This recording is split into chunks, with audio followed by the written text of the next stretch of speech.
let's go to a division rematch here. This is huge. Los Angeles Rams at the Seattle Seahawks. The Seahawks have a 1-game lead in the NFC West.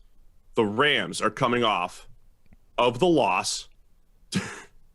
I'm reading. Sorry, I got distracted by the meme. You just sent the meme to me about, oh gosh. The monkey knife fight. Anyway, the Rams are coming off the loss to the Jets. Stop distracting me on the podcast, guys. It's very unprofessional. Very unprofessional. I made the statement on the Monday pod, though. I wasn't going to overreact to the Rams' loss to the Jets, as bad as it was. I think in 1-game setting, the Rams are as good as we thought they were a week ago at this time. So their defense, which did a great job of shutting down the Seahawks offense last time around, they do an outstanding job of taking away the deep ball. I'll talk about that in a second. I think does last week's game influence this at all for you, Rams, Seahawks, in this huge matchup? Yeah, because I think it did show something of an Achilles heel to this Rams offense, which is if you beat them up front, if you make a mess of that offensive line, if those guys, particularly on the interior, have a bad day at the office, the offense really doesn't fire. Like the whole thing is built off this steady foundation of good offensive line, good blocking, lets us run the wide zone plays, lets us run play action, and everything's good. When those guys get their asses handed to them, which is what happened against Quinn and Williams and the Jets, the offense literally does not function. The whole thing is built on that foundation piece, and if you take a sledgehammer to it, the building just collapses. Now, the Jets have a really good defensive interior line. Do the Seahawks have the same capability of making a mess of that offensive line the way the Jets did? I would suggest not really. See, the thing is, I think in the first matchup, what Seattle did defensively is they sent 5-man pressures over and over and over again. It's kind of their strategy with Jamal Adams this year, 5-man pressure after 5-man pressure. And the Rams had answers for that. They had open receivers all over the place.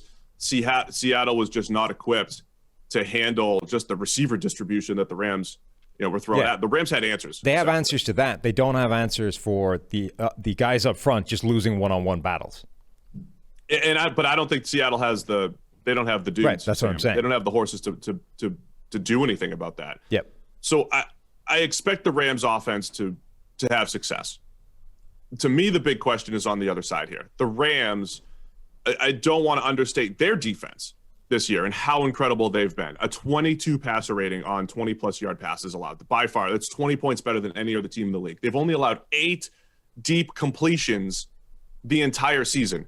You've got Jalen Ramsey and DK Metcalf in a rematch here where Jalen Ramsey didn't exactly shadow him the entire time, but when he did, he was in lockstep with DK for much of the time. And the big criticism of Russ in that game was, who cares if it's tight coverage, chuck it up to DK. He needs opportunities. So does Seattle learn from that? Do they just take a few blind chances down the field? Can they get their deep passing attack going? Or do they play a Brady, Breeze, Rodgers, really patient, make Russ hit all the underneath stuff against this Rams defense? I want to see how Seattle adjusts to the Rams D in this one.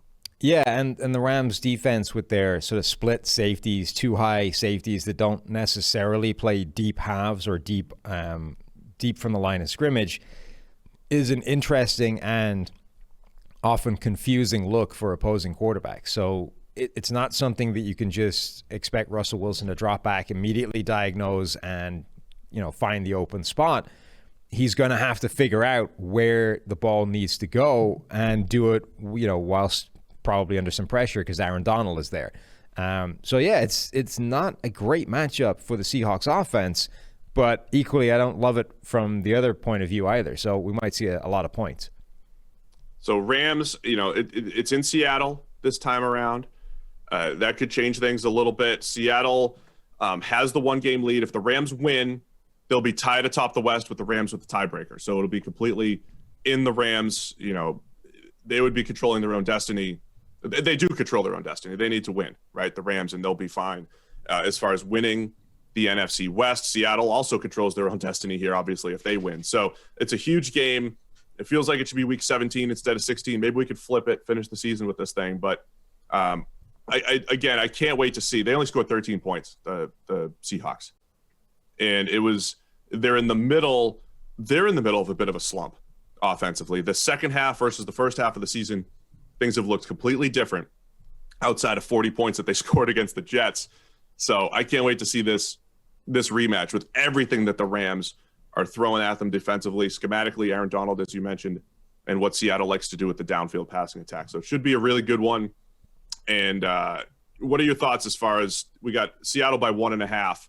So Vegas has them favored at home. Where would you lean here?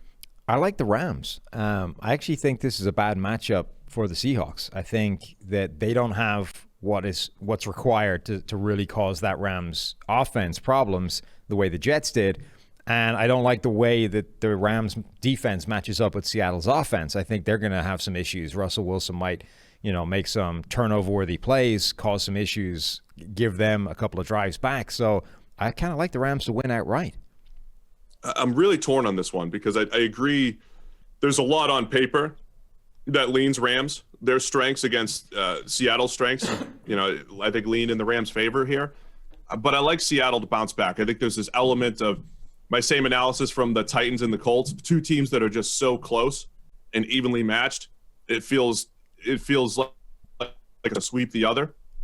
So I think Seattle's going to find a way to make some adjustments. Plus the home factor, man, for whatever that's worth. Maybe it helps Seattle just a little bit here.